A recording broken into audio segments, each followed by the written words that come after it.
Hi, everyone. I'm Sue Erickson, Library Director at Virginia Wesleyan University in Virginia Beach, Virginia. And right now I am Hub Director of the Open Learning 19 Connectivist MOOC.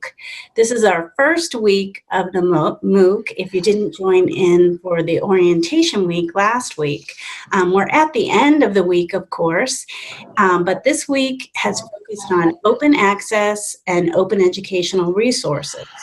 And today, I'm excited to talk with Matt DeCarlo, Assistant Professor of Social Work at Radford University. He has authored an open textbook, which counts as OER in my book, but he's also working on a really interesting project that takes him around the state to promote Virginia-created OER.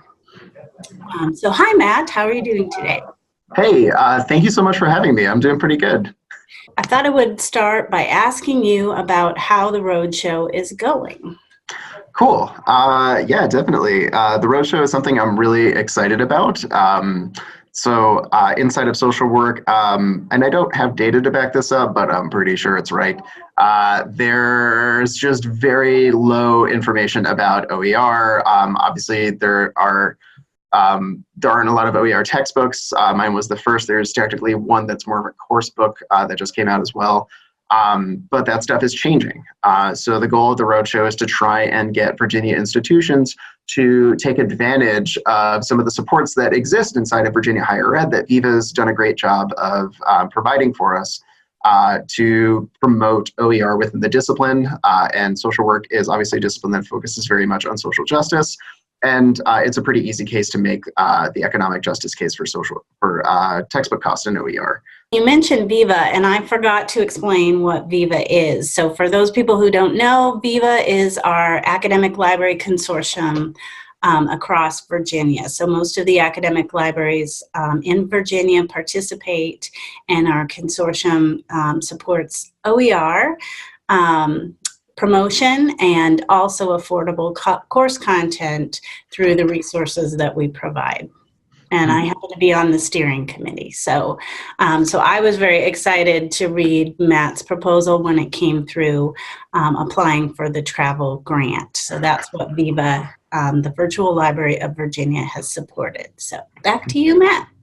Cool. The goal of the outreach is basically to, one, do some education for social workers just on what is OER, why should you care about it, what benefits does it bring to you inside of the classroom to either use a free textbook or, even better, adapt one yourself so that you have a customized textbook for the way you teach that class.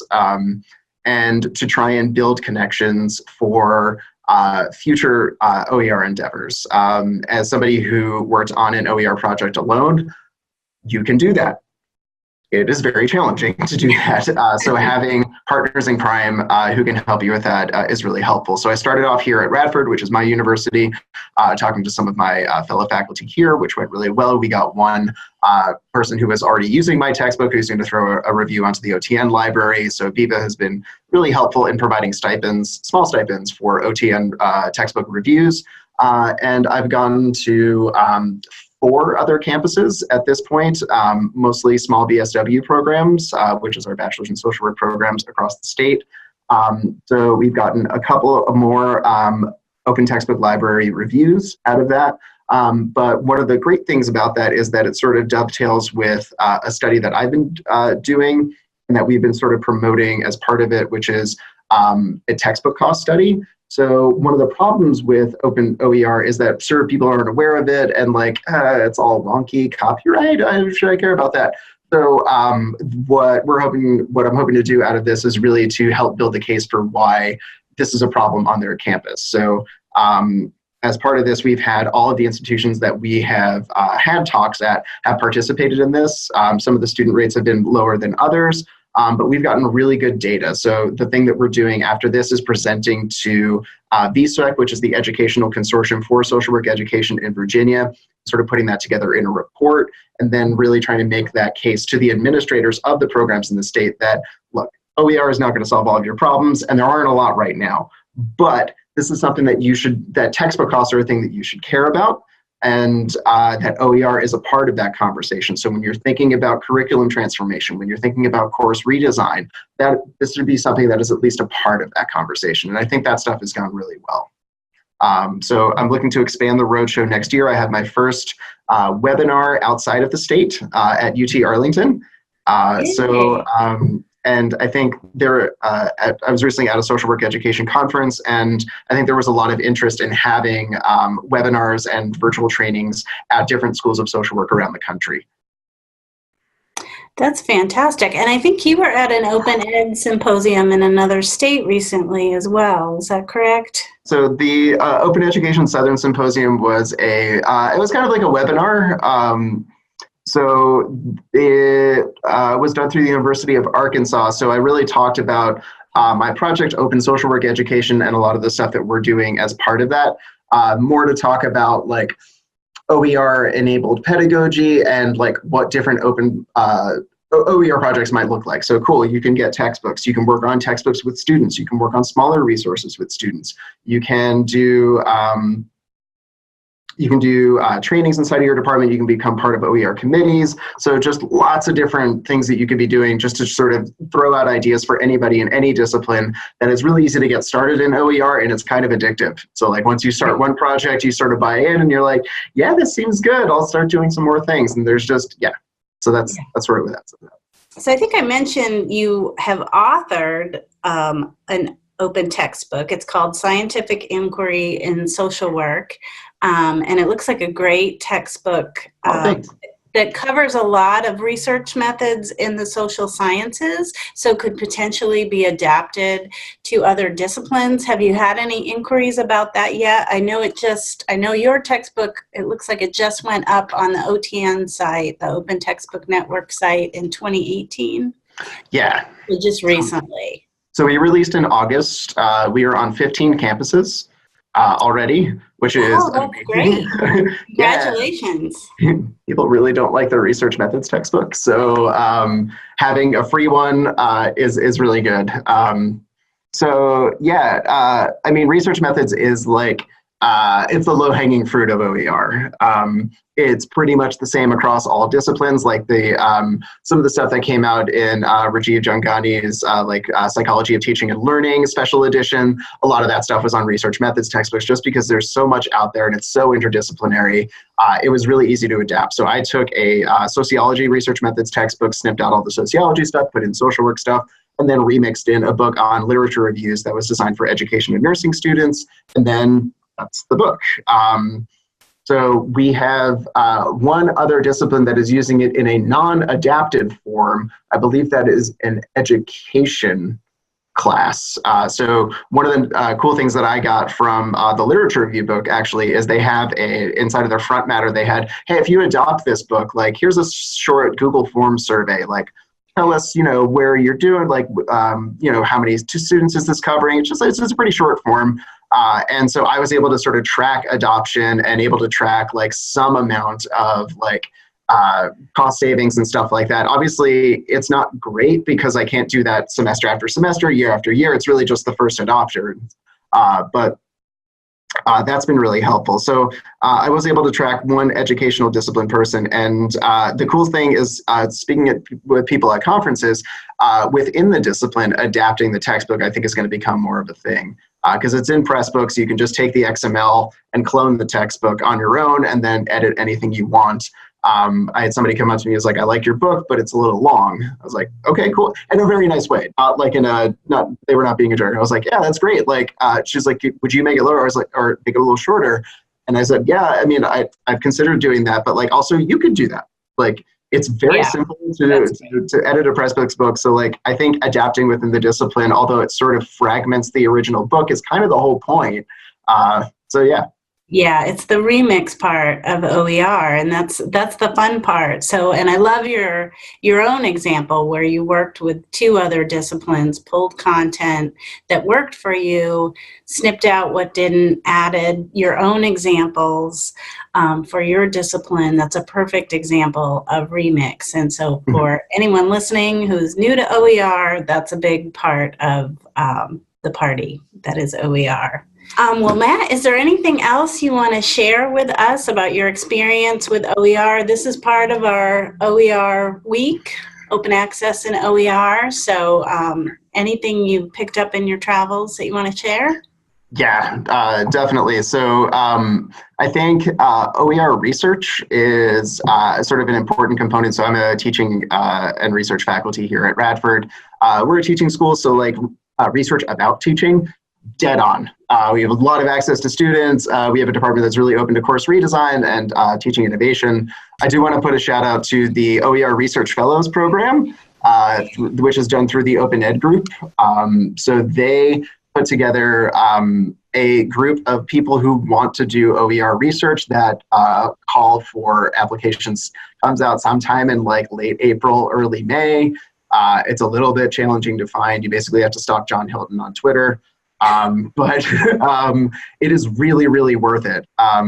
So if you were trying to think of, if you're like me and you're an assistant professor and trying to figure out how might this fit into my plan, Viva is just stepped in with the course redesign grants, which has been able to like fund some like legit just course redesign and adaptation and creation grants. But a way that I was able to fit this in was through research. So we just finished our BSW study where we did like an A/B comparison and did some really good student engaged qualitative research as well.